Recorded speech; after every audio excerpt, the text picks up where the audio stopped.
তো হ্যালো বন্ধুরা, সবচেয়ে বড় স্ট্যাচু, সবচেয়ে বড় মূর্তি দেখতে পাচ্ছি যে ঠাকুর পঞ্চানন বর্মার সবচেয়ে বড় মূর্তি কিন্তু এখানে বসানো হচ্ছে গোড়া মোড়ে। তো গোড়া মোড়ে ঠিক মাথার কোণার মধ্যে কিন্তু সবচেয়ে বড় ঠাকুর পঞ্চানন বর্মার মূর্তি বসানো হচ্ছে। ডাবগ্রামে এরিয়ার মধ্যে কোথায় কিন্তু এত বড় স্ট্যাচু দেখতে পাওয়া যাবে না, কোথায় আমি বলে দিচ্ছি।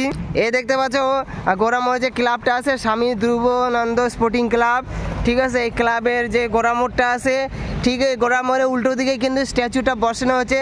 সবচেয়ে বড় স্ট্যাচু স্বামী ঠাকুর পঞ্চানন বর্মার স্ট্যাচুটা কিন্তু বসানো হচ্ছে। এই যে ইস্টার্ন বাইপাস গোড়া মোড় দেখতে পাচ্ছ। তো দেখতে পাচ্ছ এই যে ইস্টার্ন বাইপাস ঠাকুরনগর রেলগেট, আর এই যে ঘোড়া মোড়, ঠিক আছে। এদিকে চলে গেলে হচ্ছে সাউডাঙ্গিয়া আমবাড়ি। ঠিক এখানে পেট্রোল পাম্প যে আছে তার আগে দেখতে পাচ্ছ এই যে স্ট্যাচুটা কিন্তু বসানো হচ্ছে ঠাকুর পঞ্চানন বর্মা। এই যে দেখতে পাচ্ছ স্ট্যাচুটা সবচেয়ে বড় আর সবচেয়ে সুন্দর। তো এই আমরা এখন গোড়া মোড়ে আছি। গোড়া মোড়ে এখানটায় কিন্তু স্ট্যাচুটা বসানো হচ্ছে ঠাকুর পঞ্চানন বর্মার সবচেয়ে বড় স্ট্যাচু। তো তোমরা যাওয়ার পথে অবশ্যই ভিজিট করবে। এই দেখতে পাচ্ছ ওই যে ইস্টার্ন বাইপাস।